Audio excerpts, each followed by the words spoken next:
Hey, what's up, guys? So today we're reviewing a 2019 Jeep Wrangler JL.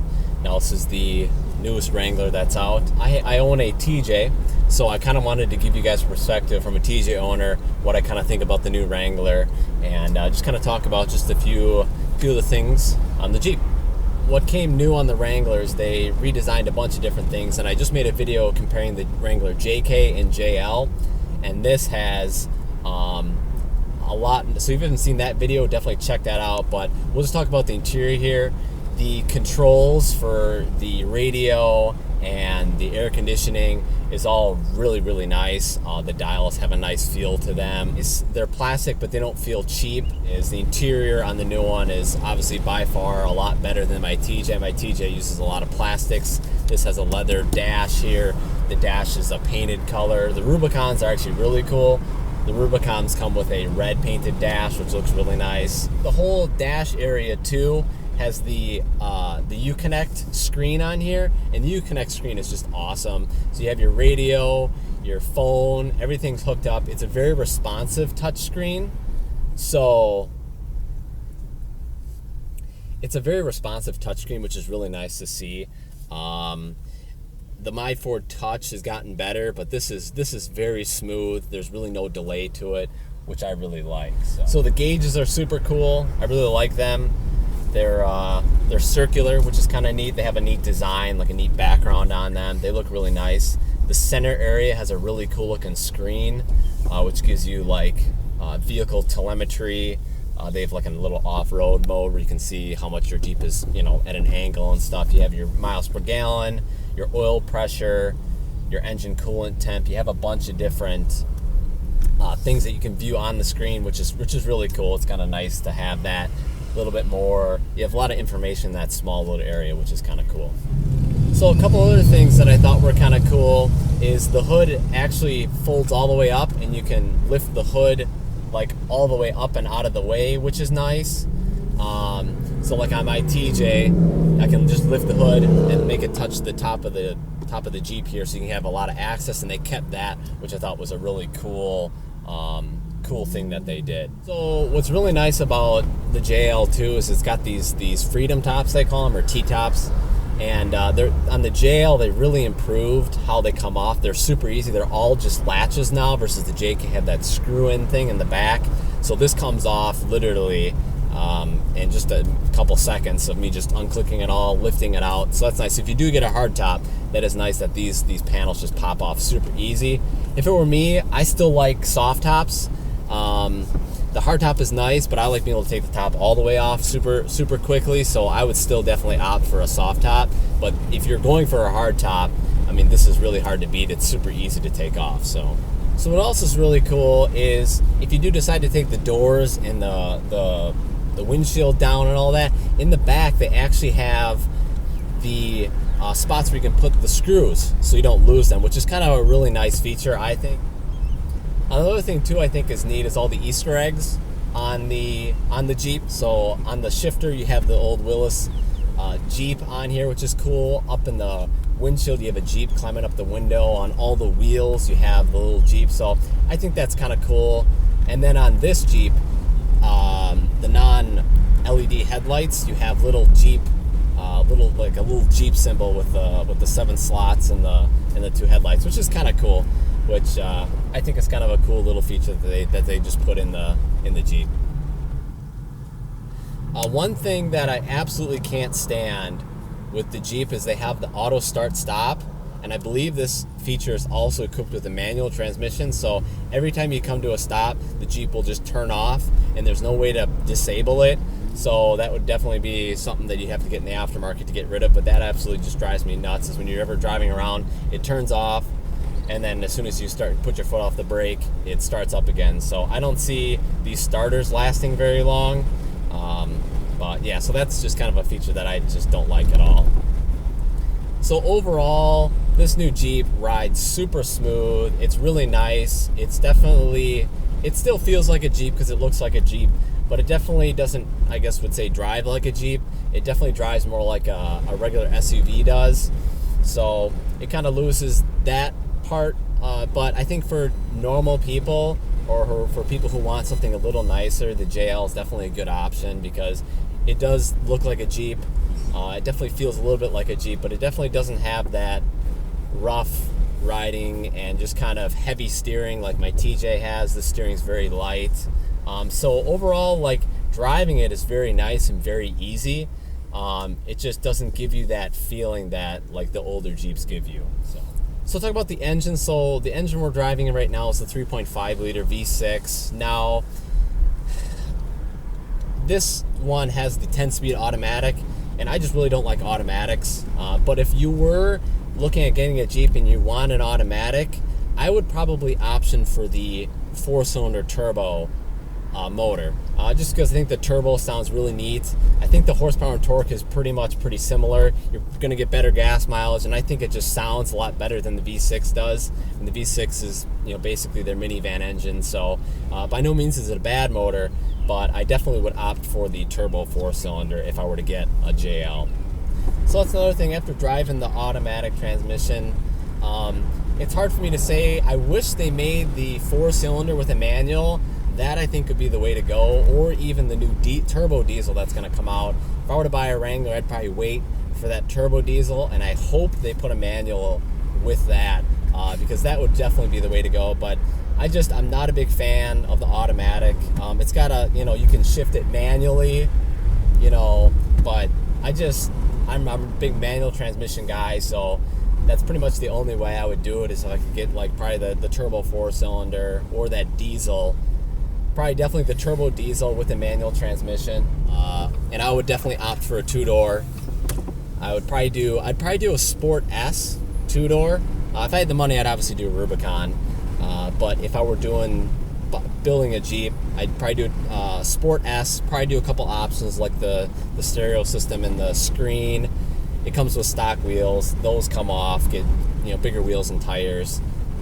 Turbo diesel, manual transmission. I think that is definitely the sweet spot for the JL, and I think that would kind of give more of a TJ feeling, it being a 2-door manual transmission turbo diesel. I think that'd be kind of a cool, because the turbo diesel is going to be very torquey like the 4-liter is. So I think that would probably be the best way, and the way I would probably build a Jeep. So I'll talk a little bit about kind of the negatives of the Jeep. I'm used to my TJ. Every body panel on it is steel, and I just like that. Like, the grill on this is plastic, and it has been plastic now for since the JK. So that's just something that's a little different, is all the body panels are all plastic versus mine, everything's steel. So mine has like more beefier, and I guess you could say kind of quality, because plastic just doesn't feel super quality. But so that's just kind of a different thing. I like the more metal on a Jeep, but this definitely has a really neat, unique look to it, and they can achieve that look with the plastics and everything like that. But that's just definitely something. The newer Jeeps are getting more and more plasticky because they're lighter weight, so you get better fuel economy and all that kind of stuff. But I definitely like the older, heavier metal stuff. So another thing I don't like, and this kind of goes for the 4-doors, is I've been sitting in the back here, and the way they have the door striker set up, I don't know where else you could put a door striker, but where I put the door striker, I've hit my elbow on it getting out of the Jeep, because the rear seats kind of sit farther back into the Jeep than where the door is. So that's kind of been an irritating. Now I don't, but I've hit my elbow a couple times on that door striker, which was kind of obnoxious. So another thing that's actually kind of interesting is I've looked online, and it seems like a couple people have this problem, but the passenger seat has like a creak when you're sitting in it. It has this weird creak sound. So that's kind of obnoxious. I've read a couple people that have gone to the dealer, so that's just kind of something that I've just noticed, that rear seat creaks, and that would drive me nuts. But yeah, the passenger seat that creaks. Another thing I actually don't like that the JLs have, they have like a standard car door, so it opens in like sequences or notches, and I actually don't like that. I like how my door freely swings. It's just a little easier to open, which I like, versus this. I'm sure you get used to this, but just comparing the two on my TJ, the free door swing, I always have my hand on the door when I'm opening it, and it's just, they're just little, it almost feels stiffer to open and close. For some people it might be nice that it won't get caught in the wind, and blow into someone else's door, but I always have my hand on my door anyway when I'm opening it, so that's really not too big of a deal for me.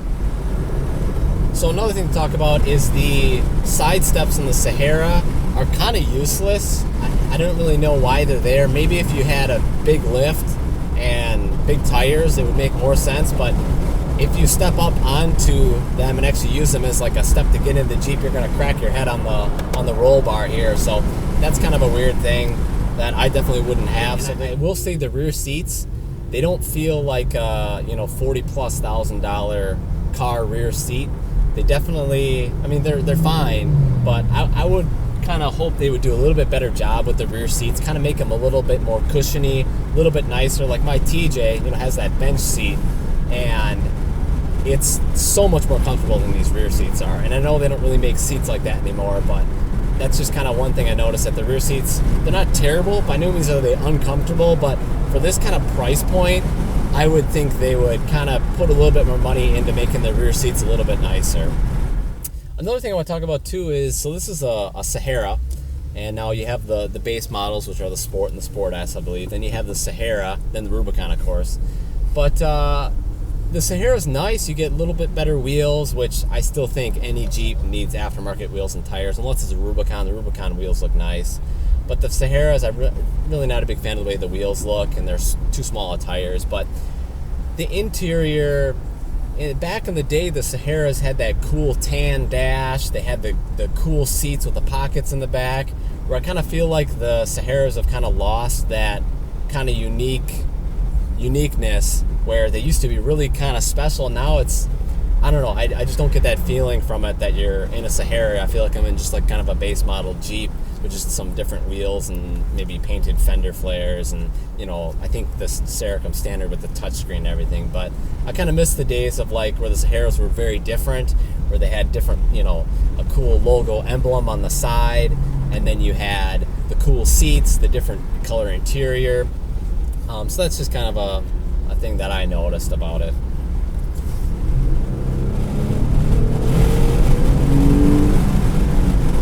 So she gets up and goes. Jeeps are not fast, so my 4-liter's not very fast. But the one thing I don't like about it is that the automatic, it's got a lot of rev hang after you let off of the gas. The automatic still kind of, or it's either the torque converter or the automatic is still like pushing you forward, where when you let off, you're really not, it doesn't really let off. You kind of continue on a little bit, which I don't like. But like I said, if you don't mind automatic transmission, you're not going to mind this transmission. It's a 10-speed. You get good gas mileage. It shifts fine. But I'm just not I just like, with the manual, it just has so much more control over what's going on.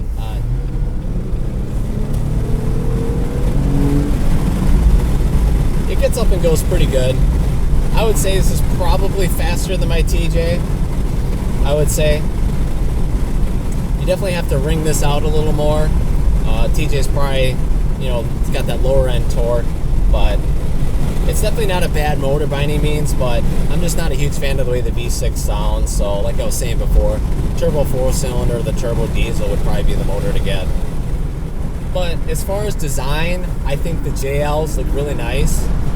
After looking at a JK, you can definitely tell that they made just the JL. The JL kind of reminds me of like almost like a JK 2.0, where it's very similarly shaped. They just kind of made it more modern, which I think was cool. The JK still looks fantastic. The JK just drove by, and the JK still look fantastic. I think the JLs just have a little bit more of a modern look, and I definitely like the look of the JL a little bit better than the JK now. But like I said, a JL with a nice set of wheels and tires, even with the stock fenders and everything, painted fenders, they look really, really nice. So anyway, guys, I hope you enjoyed this kind of little review on the JL, kind of comparing it to my TJ, and kind of just to kind of wrap everything up. The new Jeeps are super nice, but it definitely comes with a price premium for it, where I could have a couple TJs for the price of one JL. So for me, I just don't see I don't know, I'd rather spend a little less money on a TJ and building a really nice TJ for less than a JL. You know, maybe once these JLs start becoming used and the price starts coming down on them, then I see them being really good Jeeps. But for me, I probably, unless I had just ridiculous money to dump on a you know, $46,000 two-door Rubicon, you're definitely going to be happy with your Jeep. But for me, I just don't see the value in the JLs. If you're looking for a four-door vehicle and you're looking at SUVs versus a Jeep, I definitely say go with a Jeep, because it's just the fact that you take the top off, the new ones drive really nice, the interior is super nice, and compared to any other SUV you're going to be looking at in this price point, I think the JL is definitely a good option for you. But for guys who have old Jeeps, I don't see me ever like getting rid of my Jeep to have a JL. They're super nice, but I just don't, the value just for me just isn't there. You know, for other people, definitely go for it. If you got the money and you want something that is modern, looks nice, has a very nice interior, you have all the modern creature comforts, you know, the interior quality and everything, this Jeep is definitely for you. But if you're like me, where you don't mind a little bit rougher ride, you like a little more rawness, you like saving a lot of money on not having to dish out, you know, 30-40 grand. Instead you're dishing out, you know, 5 to 15 for a TJ, or maybe a little more if you get a Rubicon. So that's just kind of my thoughts on the Jeep. I hope you guys enjoyed this video. If you did, please give it a thumbs up. Definitely consider subscribing. That helps me out a lot, guys. And I will see you guys in the next video.